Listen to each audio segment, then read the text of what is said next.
అందరికీ good morning, happy Sunday. ఇప్పుడైతే time వచ్చేసి పొద్దున్న 9 అయితే అవుతుంది. పొద్దున్నే రొటీన్ వ్లాగ్ అయితే స్టార్ట్ చేద్దాం అనుకున్నా, కాకపోతే వీడియో తీసే వాళ్ళు ఎవరు లేక స్టార్ట్ అయితే చేయలేదు. మిషన్ గురించి స్టిచ్చింగ్ వీడియోస్ పెడితే ఎవరు చూడట్లేదా, డైలీ రొటీన్ వ్లాగ్ అయితే చేద్దాం అనుకున్నా నేను, కాకపోతే వీలు కాలేదు. ఇప్పుడైతే 9 అవుతుంది. పనులన్నీ అయితే కంప్లీట్ అయిపోయినాయి. బట్టలు ఉతకడము, వంట అన్నీ కంప్లీట్ అయితే అయిపోయినాయి. ఇగో మా అద్యున్ను మా మిట్టాట లైవ్ చేద్దామని వచ్చిల్లు. నిన్న నైట్ ఒక లైవ్ అయితే చేసినాము, అంటే పావు గంట సేపు చేసినాము, ఎక్కువసేపు అయితే చేయలేదు. అయితే ఇప్పుడు స్టార్ట్ చేద్దామని పొద్దున్న వచ్చి 8 గంటలకు. నేను ఇప్పటిదాకా పని చేసుకుంటాను అనేసి అయితే చేయలేదు. ఇప్పుడు 9 అవుతుంది, కానీ ఎండ అయితే మస్తు కొడుతుంది. ఈ 9 గంటలకు ఎవరి పనులు వాళ్ళైతే ఇంకా తీరేయవచ్చు. లైవ్ చేస్తే ఎవరు రారని నేను అంటాను, కానీ ఇక మా అద్యమ్మ ఇవాళ సండే కదా, ఇంటి దగ్గర ఇంకా 3 డేస్ అయితే హాలిడేస్ అయితే వస్తాయి. మిషన్ దగ్గర పని అయితే స్టార్ట్ చేయాలి. ఇక 10 గంటల వరకు అట్లా స్టార్ట్ చేద్దామని అయితే అనుకుంటాను. ఇక అది వచ్చింది కదా, లైవ్ అయితే స్టార్ట్ చేస్తా. ఈ వీడియో కనుక నచ్చినట్లయితే లైక్ చేయండి, తప్పకుండా లైక్ చేయండి. లైక్ చేస్తేనే కదా యూట్యూబ్ కూడా ప్రమోట్ చేస్తుంది.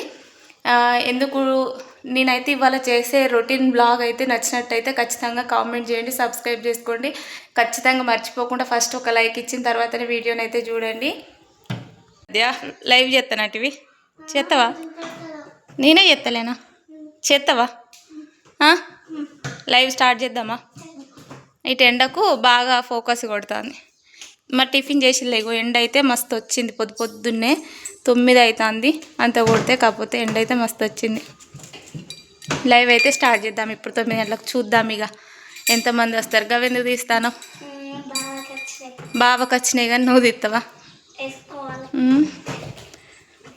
లైవ్ చేసిన తర్వాతనైతే నేను అన్నం అయితే తిన్నా. అన్నం తిన్న తర్వాత 11 అట్లా అవుతుంది. అప్పుడు మిషన్ అయితే స్టార్ట్ చేసిన. నాకు ఎందుకో ఏమో కానీ అన్నం తిన్న వెంటనే మిషన్ అయితే స్టార్ట్ చేయబుద్ధి కాదు. కొద్దిసేపు కూర్చుందాం, ఇప్పుడే తిన్నాం కదా అనిపిస్తుంది.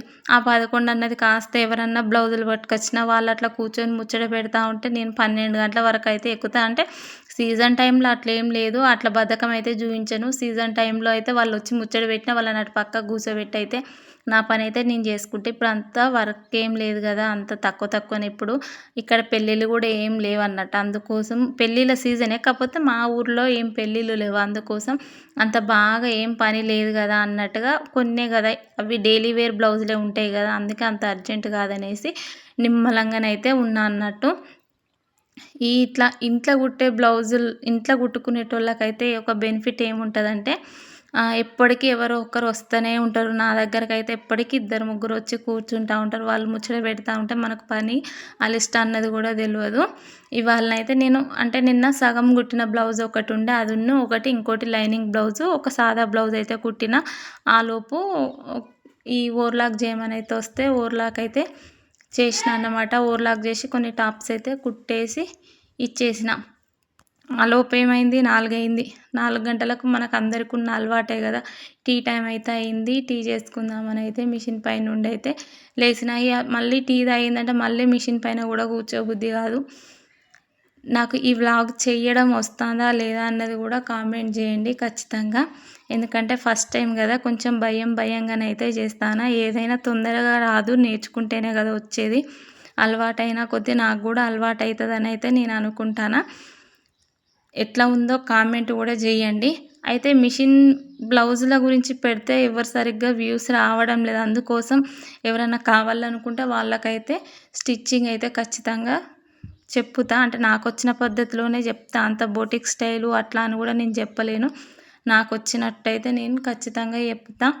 ఆ లోపైతే 4 అయింది. మేమైతే టీ అయితే పెట్టుకుంటాను. మేమైతే పాలు అయితే కొనుక్కరాము, మా ఊళ్ళకే ఉన్నాయి అన్నట్టు బర్రెలు, అవే పాలు పోస్తారు, అవే మేము చేసుకుంటాం. ప్యాకెట్ పాలు అయితే యూజ్ చేయం. స్వచ్ఛమైన బర్రె మీది పాలు అన్నట్టు, ఆ పాలే మా అమ్మ వాళ్ళే పోస్తారు మాకు. అవే ఛాయ్ అయితే చేసుకుంటాను. ఛాయ్ చేసుకుంటప్పుడైనా నాకు ఒక్కదానికి కాదు, నాతో ఉన్న నలుగురం ఒక్కసారే తాగుతాం అన్నట్టు. అదో అలవాటు మాకు. ఛాయ్ తాగాలి అనిపించినప్పుడు ఖచ్చితంగా అది 3 కానీ 3:30 కానీ ఖచ్చితంగానైతే తాగుతాము. ఇవాళ పాలు సండే కదా, ఎవరో పాలోళ్ళు లేరట. మా బాప అయితే మాకు బాటిల్ పాలు అయితే పంపించిండు. అవి అయితే వెయిట్ చేద్దాం, ఇంతసేపు ఫ్రిడ్జ్లోనే ఉంచి తీసిన అన్నమాట. అవి తీసి అవైతే వెయిట్ చేద్దామనేసి ఒక గిన్నెలో అయితే పెట్టిన. ఇంకో సైడు పొద్దున మేము చాయ్ వేసుకోగా కొన్ని పాలైతే మిగిలుండే ఆ పాలు ఇంకో గిన్నెలో మేము చాయ్ పెట్టుకుంటాం అన్నట్టు. అది ప్యాకెట్ అనుకునేరు. అంటే బర్రె మీది పాలే, కాకపోతే కొందరికి ప్యాకింగ్ చేసి ఇస్తారన్నట్టు పాలు. ఆ ప్యాకెట్లో మాకొకటి ఇచ్చిళ్ళు. ప్యాకెట్ పాలు కొని కలిపినవి అయితే కాదు ఇవి. ఇక అట్లా మేమైతే చాయ్ అయితే ఇది టీ టైం మాకు ఇప్పుడు. సాయంత్రం 4 గంటలకైతే చాయ్ అయితే తాగుతాను. నాకెందుకో కొత్తగా మాట్లాడాలన్నా కానీ కొంచెం వస్తలేదన్నట్టు. ఇద్దరికి ఇప్పుడు ప్రస్తుతానికైతే ఇద్దరమే ఉన్నా, ఇద్దరికి చాయ్ అయితే పెట్టుకుంటాను మేము. ఈ వ్లాగ్ నచ్చినట్టయితే ఖచ్చితంగా లైక్ చేయండి. ముందు ఇంకా మంచి వీడియోలను అయితే మీ ముందుకు తీసుకొస్తా. ఏమన్నా మిస్టేక్స్ ఉంటే కూడా చెప్పండి. కొత్త కాబట్టి కొంచెం మాట్లాడడానికైతే ఇబ్బందిగా ఉన్నది నాకు. మా టీ అయితే రెడీ అయింది, పొంగుతాంది చూడండి. మంచిగా మసిలినాక చిక్కటి పాలు చాయ్ తాగితే మస్తు ఉంటుంది కదా, అందుకోసం మేము ఇద్దరం ఉన్నామని ఇద్దరికి గ్లాసులలోనైతే పోసుకుంటాను. ఇట్లా నాలాగా చాయ్ అలవాటు ఉన్న వాళ్ళు ఎంతమందో కామెంట్ సెక్షన్లో కామెంట్ అయితే చేయండి. సాయంత్రం 3 అయిందంటే చాలు ఖచ్చితంగా అదేదో అడిక్ట్ అయిపోయినట్టు, మందుకు సిగరెట్కి అలవాటు అయిపోయినట్టు అయిపోతుంది. పాపం వాళ్ళు కూడా ఇంతేనేమో మనలాగానే చాయ్ అలవాటు మనకెట్లనో వాళ్ళకు కూడా అలవాటు కావచ్చు. అది పాపం అనలేము. ఇది కూడా హెల్త్కి అంత మంచిదేమి కాదు, అది కూడా అంత హెల్త్కి అయితే ఏం మంచిది కాదు. ఇక టీ తాగైతే మాత్రం ఇక మల్లె చెట్టుకి ఇప్పుడిప్పుడే మొగ్గలైతే వేస్తుంది. ఆ మల్లె చెట్టుకు ఆకులైతే తెంపుతాను. ఆకులు తెంపితే ఇంకా కొంచెం మొగ్గలైతే బాగా ఎత్తుందని అయితే ఆకులైతే తెంపుతాను నేను. ఇప్పుడిప్పుడే చిన్నగా 2 మల్లె చెట్లు ఉన్నాయి కానీ ఒక్కటి కూడా చక్కగా పూస్తలేదు. ఎందుకంటే మొరం మంచిది కాక ఆ పువ్వులు అయితే మంచిగా పూస్తలేవు అన్నట్టు. అందుకోసం ఆకులైతే తెంపేద్దామనేసి ఆకులైతే తెంపుతాను. ఈ వ్లాగ్ నచ్చినట్టయితే మాత్రం ఖచ్చితంగా లైక్ చేయండి, షేర్ చేయండి, కామెంట్ చేయండి, సబ్స్క్రైబ్ చేసుకోండి. ఇలాంటి వ్లాగ్ చేయాలా వద్దా అన్నది కూడా కామెంట్ అయితే ఖచ్చితంగా చేయండి. ఇక మా సండే అయితే ఇట్లనైతే గడిచింది. ఈ 4 గంటలకైతే మేము పోయి ఒక దగ్గర అయితే కూర్చుంటాం చాలా మందిమి. టైం ఉంటే అలాంటిది కూడా అక్కడ కూర్చొని నలుగురం ముచ్చట్లు పెట్టుకున్నప్పటి వ్లాగ్ కూడా ఖచ్చితంగా పెడతా. ఇప్పటికైతే ఈ వ్లాగ్ ఇంతటితో ఎండ్ అయితే చేస్తాను.